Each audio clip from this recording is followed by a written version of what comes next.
नमस्कार मैत्रिणींनो, मी वर्षा फॅशन या युट्यूब चॅनल मध्ये तुमचं अगदी मनापासून स्वागत करते। तर मैत्रिणींनो, आजच्या व्हिडिओमध्ये आपण बघणार आहोत फक्त एकाच चौकोनी कापडाचा रियूज आणि त्यासाठी मी इथे एक गोणी घेतली आहे। तुमच्याकडे जर गोणी नसेल आणि असा फॉर्म जरी असेल तर तुम्ही तो घेतला तरी चालेल, किंवा मग कापडी शॉपिंग बॅग जी असते ना, आपण जेव्हा नवीन कपडे खरेदी करतो त्यासोबत आपल्याला अशी पण बॅग भेटते आणि एक अशी पण भेटते। दोन्ही पैकी एक कोणती असेल तरी तुम्ही तिचा रियूज करू शकता आणि खूप कमाल आणि युनिक आयडिया घेऊन आलेले आहेत तुमच्या म्हणजे एव्हरीडे डेली लाईफ मध्ये यूज होणारी आहे आणि तुम्ही बनवून विक्री करू शकता, गिफ्ट म्हणून देऊ शकता आणि ट्रॅव्हलिंग मध्ये प्रवासामध्ये पण यूज करू शकता। तर चला वेळ न घालवता लगेच आपण व्हिडिओला सुरुवात करू।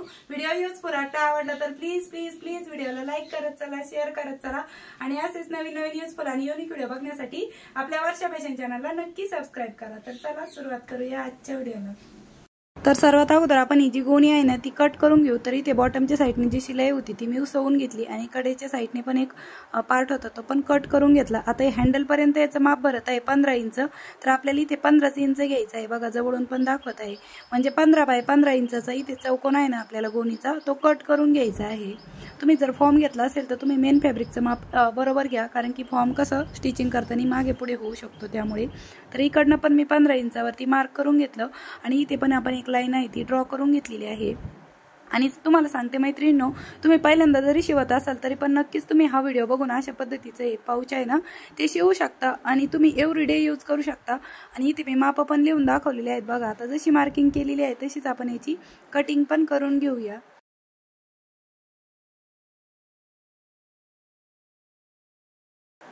अस्तरसाठी इथे एक मी कपडा टाकून घेतलेला आहे। त्यानंतर मध्यभागी गोणी 15 बाय 15 इंचाची वरतून हा मेन फॅब्रिक ठेवून घ्यायचा आहे। मी वेलवेटचा कपडा घेतलेला आहे आणि क्विल्टिंग करण्याच्या अगोदर आपण इथे चारही बाजूने टाचणी लावून घेऊ, म्हणजे आपल्याला क्विल्ट करायला बरं पडेल। आणि इथे मी 5 नंबरची शिलाई देत असते आणि तिरपे टिपा मारून आपण या पूर्ण कापडावरती क्विल्ट करून घेऊया। आणि मैत्रिणींनो, मला अधूनमधून अशा पण कमेंट येत असतात तुमच्या की आम्हाला विकत मिळेल का, आम्हाला शिवून भेटेल का। तर मी तुम्हाला मेल आयडी देत असते माझा warshafashion23@gmail.com वरती तुम्ही मेल केला, तिथं तुम्ही कॉन्टॅक्ट नंबर दिला तर मी स्वतःहून तुम्हाला कॉल करेल असं सांगते। पण काही ताईंना मेल करता येत नसावा त्यामुळे करत नाही त्या, पण कमेंट सारखे करतात प्रत्येक, म्हणजे अगोदरच्या व्हिडिओ खाली पण करतात आणि जे नवीन व्हिडिओ असतात ना त्या खाली पण करतात। तर मला त्या ताईंना एकच सांगणं आहे की तुम्ही ना तुमचा कॉन्टॅक्ट नंबर मला माझ्या मेल आयडी वरती द्या आणि मग ठरवू आपण ते बनवायचं कसं। कारण की मी कधीच अजून ऑनलाईन ऑर्डर घेतलेली नाही, या अगोदर मी ट्राय केलं होतं पण त्यावेळेस मला काही रिस्पॉन्स भेटला नाही। मी मोबाईल नंबर पण दिला होता त्यावेळेस तर मी रेक्झिनच्या बॅग बनवत होते। आता ज्या ताई माझे रेग्युलरली व्हिडिओ बघतात त्या ताईंना तर माहीत आहे, पण ज्या ताईंना नाही माहिती त्यांच्यासाठी मी पुन्हा सांगत आहे। त्यानंतर मी इथे 9 इंचाची झिप घेतलेली आहे आणि झिपच्या कडेला लावण्यासाठी फक्त हा वेलवेटचा विदाउट क्विल्टेड पीस घेतलेला आहे। तर याची लांबी घेतलेली आहे 3.5 इंच, हा जो वेलवेटचा कपडा घेतलेला आहे त्याची। आणि झिपच्या दोन्ही कडेला बघा तो आपल्याला अशा पद्धतीने स्टिच करून घ्यायचा आहे आणि यावरती आपण दाबटीप पण देऊन घेऊया। आणि त्यानंतर रुंदीचा एक्स्ट्राचा पार्ट आहे तो आपण कट करू। इकडच्या साईडने पण आपण हा जो 3.5 इंच लांबीचा पार्ट आहे तो स्टिच करून घेऊया आणि यावरती पण दाबटीप देऊन घेतली। आणि एक्स्ट्राचा जो काही फॅब्रिक असेल ना, म्हणजे झिपपेक्षा जास्तीचा, तो आपण या स्टेजला कट करून घेऊया। ज्या ताईंच्या मशीनवरती जाड म्हणजे चालत नसेल कापडावरती झिपच्या तिथे तर तुम्ही असं पण ट्राय करू शकता। आता ही झिप आपली तयार झालेली आहे बघा। आता जिथे आपण 2.5 इंचावरती मार्क केलेलं होतं ना तो भाग आपल्याला कट करून घ्यायचा आणि ही तयार केलेला झिपचा पार्ट आहे तो आपल्याला बरोबर या पद्धतीने ठेवून स्टिच करून घ्यायचा आहे। तर एकदम हळू आणि सावकाश दाखवत आहे, म्हणजे तुम्हाला शिवताना कुठल्याही प्रकारची अडचण येणार नाही। आणि ऑर्डरबद्दल आपण मी डिटेल तुमच्यासोबत एखाद्या दिवशी बोलेल त्या व्हिडिओमध्ये, किंवा तुम्ही या व्हिडिओमध्ये पण सांगा म्हणजे मी करू का तो ऑनलाईन बिझनेस, किंवा असं ऑर्डर वगैरे घेण्याचा परवडेल का, किंवा सक्सेस भेटेल का, तुमचा रिस्पॉन्स येईल का। अशा मला कमेंट आल्या तर मी नक्कीच त्यावरती विचार करेन। आता म्हणजे तुमच्या म्हणण्यानुसार आता जर मला आल्या कमेंट तरच विचार करेन। आता त्यानंतर बघा झिपचा दुसरा पार्ट आहे ना तो पण आपण यावरती अशा पद्धतीने ठेवून स्टिच करून घेऊया आणि इकडनं पण आपण दाबटीप देऊन घेऊ।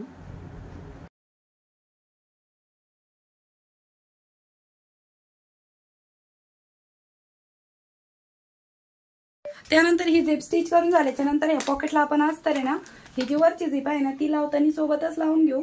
तर बघा ही झिप आहे ना मी थोडीशी वाढव घेतलेली आहे 15 इंचापेक्षा, कारण की याच्यामध्ये आपलं रनर आपण नंतर वावणार आहोत आणि हे जे डायरेक्शननी आपलं रनर ओपन क्लोज होत आहे ना, तर इकडनं वावायचं आहे। तर ही झिप आपल्याला या साईडने थोडीशी 2 बोटं वाढव ठेवायची, म्हणजे आपण इकडनं नंतर याच्यामध्ये रनर वावून घेऊ। तर बघा या पद्धतीने आपल्याला ही झिप ठेवून घ्यायची आणि यावरतीच स्टिच करून घ्यायचं आहे। आणि पॉकेटला अस्तर लावण्यासाठी पण मी इथे अशा पद्धतीचं फॅब्रिक घेतलेलं आहे।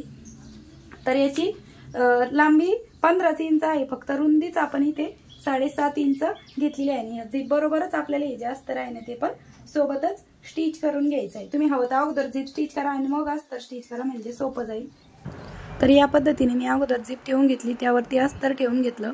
थोडंसं अगोदर आहे ना झिप सुईमध्ये गुंतवून घ्यायची आणि त्यानंतर अस्तर ठेवायचं, म्हणजे आपल्याला ते स्टिच करायला सोपं जाईल, म्हणजे घसरणार नाही किंवा सटकणार नाही, किंवा तुम्ही टाचणी लावून घेतली तरी पण चालेल। अस्तर आणि झिप आपण सोबतच स्टिच करून घेतलेले आहे बघा। आणि झिप अशा पद्धतीने राईट साईडला टर्न केल्याच्या नंतर आपलं हे जे अस्तर आहे ना ते बरोबर या पद्धतीने आतल्या साईडने टर्न होणार आहे, म्हणजे हा जो झिपर पॉकेट आहे ना त्याचा अस्तर आपलं स्टिच होणार आहे। तर चला यावरती आपण दाबटीप देऊन घेऊया। आणि बघा जे आपण अस्तर जोडलेलं आहे ना त्यावरती बरोबर आपण अशा पद्धतीने दाबटीप देऊन घेऊ। तुम्ही सेपरेट पण लावू शकता, असं नाही की झिप सोबतच लावलं पाहिजे अस्तर। आता तिन्ही साईडने हा जो अस्तरचा पार्ट आहे ना तो आपल्याला स्टिच करून घ्यायचा आहे। बॉटमच्या साईडने थोडंसं अर्धा इंच मी आतल्या साईडने फोल्ड करत आहे, म्हणजे धागे निघणारा पार्ट आहे तो इनविजिबल होईल किंवा असा फोल्ड होईल। आणि बघा या तिन्ही साईडने आपण हे पॉकेटचं अस्तर आहे ते स्टिच करून घेतलेलं आहे। एक्स्ट्राचा अस्तरचा कपडा आहे तो आपण कट करून घेऊया। आणि बघा फायनली हे पॉकेटचं अस्तर आहे ते लावून तयार झाले आहे। आता हे पॉकेट आपलं तयार झालं आहे। आता झिपचा दुसरा पार्ट आहे तो आपल्याला अशा पद्धतीने फोल्ड करून स्टिच करून घ्यायचा आहे। पुन्हा एकदा दाखवते।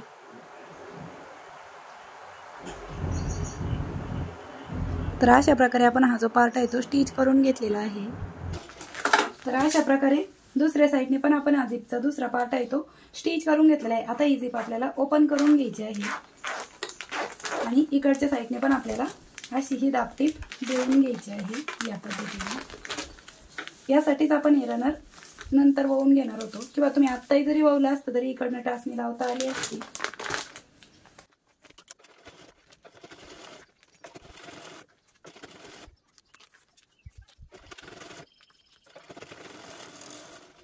यानंतर आपल्याला याच्यामध्ये रनर पण वळून घ्यायचं आहे। तर झिप मी इथे 5 नंबरची घेतलेली आहे, तर रनर पण 5 नंबरचंच घ्यायचं आहे। बघा ते एका साईडने वळून घेतल्याच्या नंतर मी पुन्हा पूर्ण बाहेर काढून घेतलं, म्हणजे दोन्ही साईडने झिप आपली क्लोज राहावी ना यासाठी। आणि परत रनर वळून घेतलं, एक्स्ट्राची झिप कट केली आणि आता हा पार्ट आपण रॉंग साईडला टर्न करून घेऊया। तर दोन्ही साईडने रॉंग साईडला टर्न केल्याच्या नंतर बघा जी झिप आहे ती सेंटरला पकडायची आणि ते सेंटरला एक मार्क करून घ्यायचं। इकडच्या साईडने पण ही जी झिप आहे ती सेंटरला पकडायची, मार्क करून घ्यायचं। आणि दोन्ही कडेने बघा मला थोडंसं आहे ना म्हणजे कपडा खालीवर किंवा मागे पुढे वाटत आहे, तो मी इथे या स्टेजला कट केलेला आहे आणि इथे पुन्हा सेंटरचं मार्क करून घेतलं। इकडच्या साईडने पण थोडंसं मागे पुढे वाटत होता तो पार्ट मी कट केला आणि इथे पण सेंटरला एक मार्क करून घेतलेला आहे, कारण की एक्स्ट्राचा कपडा कट केला तेव्हा ती सेंटरची मार्किंग गेली होती। आता त्यानंतर तो सेंटरचा पॉईंट आणि हा झिपचा जो सेंटर आहे ना तो मॅच करून घ्यायचा आहे ना, अशा पद्धतीने दोन्ही कडेने आपल्याला स्टिच करून घ्यायचं आहे। तुम्ही हवं तर इथे अगोदर टाचणी लावून घेऊ शकता किंवा डायरेक्ट स्टिच केलं तरी पण चालेल। इकडच्या साईडने पण सेम त्याच पद्धतीने, आणि यावरती पुन्हा आपल्याला डबल टिप पण देऊन घ्यायची आहे। आणि यानंतर आता शिलाईच्या पुढे आपल्याला 2 बाय 2 इंचाचा चौकोन आहे ना तो ड्रॉ करून घ्यायचा आहे। चारही कॉर्नर 2 बाय 2 इंचाचेच घेतलेले आहेत आपण। आणि फक्त एकाच चौकोनी कापडापासून अगदी 10 मिनिटात बनून तयार होणारं पाऊच आहे हे। तर जशी मार्किंग केलेली आहे तशीच आपल्याला याची कटिंग करून घ्यायची आहे। आणि इकडनं बघा आपण हे जे वरचं पॉकेट लावलं होतं इथं खूप जाड कपडा झालेला होता, त्यामुळे कटिंग करायला पण थोडंसं म्हणजे अवघडच वाटत होतं। आणि काळजीपूर्वकच कट करा, नाही तर जास्तीचा कपडा कट होऊ शकतो। तिथे बघा पॉकेटचा पार्ट होता झिपवाला ना, त्यामुळे कटिंग करायला थोडासा त्रास होत होता जाड कपडा आल्यामुळे। आणि इकडच्या साईडने पण हा जो चौथा कॉर्नर होता तो पण मी कट केला आणि अशा पद्धतीने आपल्याला हे जे कॉर्नर आहेत ते कट करून झालेले आहेत। आता हे स्टिच करण्याच्या अगोदर ना मी कडेच्या साईडने डबल टिप देते। तर हे कॉर्नर स्टिच करण्याच्या अगोदर आपल्याला इथे हँडलसाठी एक साधाच कपडा घ्यायचा आहे, ठीक आहे। तर याची लांबी मी घेतलेली आहे 9 इंच आणि रुंदी घेतलेली आहे 3 इंच। आणि याचा आपल्याला असा दोन्ही साईडने फोल्ड करून हा जो बेल्ट आहे तो स्टिच करून घ्यायचा आहे या पद्धतीने। तर अशा प्रकारे हा बेल्ट स्टिच केला, त्यानंतर हा जो कॉर्नर आहे ना हा स्टिच करतानाच आपल्याला हे व्यवस्थित असे जे पदर आहेत ते पकडायचे आहे आणि हा स्टिच करतानाच आपल्याला तो आतमध्ये लोटून द्यायचा आहे याच्यामध्ये। बघा अशा पद्धतीने इकडनं मी बाहेर काढते आणि बरोबर हा जो सेंटरला तो पकडायचा आणि यावरतीच स्टिच करून घ्यायचंय। तर इथे मी ना अगोदर टाचणी लावून घेत आहे, म्हणजे आपल्याला स्टिच करायला बरं पडेल। त्यानंतर दुसऱ्या साईडने पण हँडलचा जो दुसरा पार्ट आहे ना, तो पण आपल्याला व्यवस्थित असा बाहेर काढून घ्यायचा आहे आणि बघून घ्यायची त्याची डायरेक्शन, आणि हा पण आपल्याला बरोबर सेंटरला पकडायचा। आणि या पद्धतीने इकडनं पण मी अगोदर टाचणी लावून घेते आणि यावरतीच आपण स्टिच पण करून घेणार आहोत। आणि जाड कपडा झाल्यामुळे तिथे टाचणी पण वाकली होती, तर राहिलेले जे 2 कॉर्नर आहेत ना, ते पण आपल्याला सेम याच पद्धतीने स्टिच करून घ्यायचे आहे। तर चला स्टिच करते। तर अशा प्रकारे मैत्रिणींनो 4ही कॉर्नर आहेत ते मी स्टिच करून घेतलेले आहेत। बघा इथे मशीन मागे पुढे करत लॉकच्या टिपा पण देऊन घेतलेल्या आहे आणि फायनली आपली कंप्लीट झाली आहे। आता ही झिप ओपन करून घ्यायची आणि आपल्याला हा भाग राईट साईडला टर्न करून घ्यायचा आहे।